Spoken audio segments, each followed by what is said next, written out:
Bonjour, bonjour. Donc, dans cette vidéo, je vais te donner 5 conseils, 5 clés qui font que moi, je ne me noie plus dans mon quotidien, et que je ne suis plus débordée et que je ne cours plus dans mon quotidien.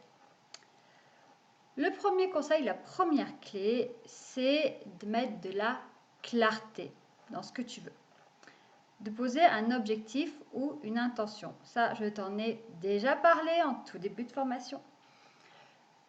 Pourquoi? Je te le redis, parce que par exemple, le matin, tu amènes tes enfants à l'école, c'est le bazar, tu cours, tu es stressé, tu commandes donc ta journée avec un taux de stress high level, et tu en as marre, donc ton objectif, c'est d'arriver à l'heure à l'école et beaucoup plus sereine. Ça, c'est ton intention. Par exemple, ton intention, ça peut être d'avoir une maison propre et rangée. Je t'en ai parlé. Mettre de la clarté. La deuxième chose, c'est d'anticiper. Anticipe un maximum. Pour reprendre par exemple l'organisation du matin. Prépare les habits de tes enfants et tes habits la veille. Comme ça, tu n'as pas à le faire, tu n'as pas à y penser le matin. C'est tout bête, hein, mais tu vois, même si ça prend pas longtemps, rien le fait de se dire qu'est-ce que je vais mettre aujourd'hui? Qu'est-ce qu'ils vont mettre aujourd'hui? Ben ça t'alourdit d'entrée parce que hop, voilà, tu as ça de plus à penser. Tu peux aussi le faire à tes enfants, hein, parce que tes enfants aussi, ils peuvent faire leur part. Ça te permet aussi de déléguer. Comme autre anticipation, par exemple, moi, je fais mes menus et ma liste de courses pour la semaine. J'anticipe, comme ça, je n'ai plus besoin de me dire qu'est-ce qu'on va manger et qu'est-ce que je dois acheter. Tout est bien, voilà, marqué sur un papier. Je me suis, tu vois, justement dégagée de ça. Autre anticipation, les articles pour mes blogs, par exemple. Je sais, je me marque vraiment les thèmes que je choisis, que j'ai envie d'aborder. Et je les anticipe à l'avance.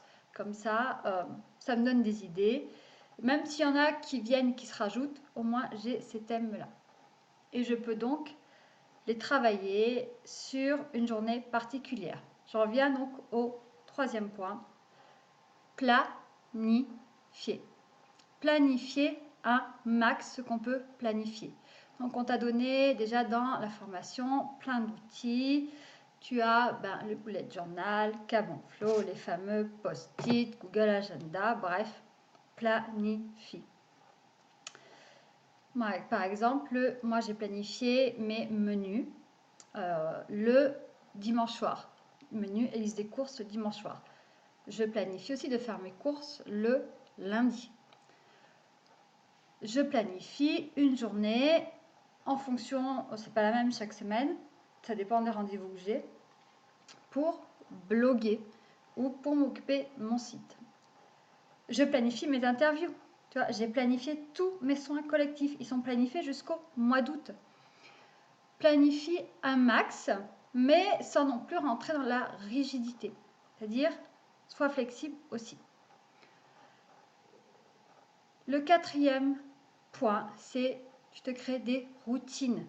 C'est important de se créer des routines comme ça. Après, je te l'ai déjà dit, tu n'auras plus à y penser. Pour en revenir au menu, moi, ma routine, c'est le dimanche soir, donc je fais mes menus. C'est vraiment devenu une routine dans mon quotidien. Préparer les habits, c'est devenu une routine. La routine du soir dont je t'ai parlé aussi avec mes enfants, tu vois, ranger la maison, pareil, ça c'est devenu quelque chose qui rentrait dans mon quotidien. Méditer, ça peut être une routine. Faire du sport, ça peut être une routine. Te lever peut-être un quart d'heure plus tôt pour s'occuper de toi peut être une routine. Attention, ne t'en crée pas 50 000, je te l'ai déjà dit, une à la fois. Une fois qu'elle est bien ancrée et établie, je t'en crée une autre. Et la dernière clé que j'avais envie de te partager, c'est ralentis. Moi, ça m'a énormément aidé de ralentir mon rythme. Parce qu'en fait, c'est toi qui donnes le tempo à ton quotidien. Si tu t'en mets plein sur le dos et que tu es tout le temps en train de courir, de stresser, bah, ton quotidien, il sera évidemment comme ça. Déjà, tu vois, moi, quand je fais ma liste des choses que j'ai à faire dans la journée, je ne m'en mets pas 3 tonnes sur le dos. Je priorise, et ça, je te l'ai déjà dit, je priorise de faire ça, ça ou ça.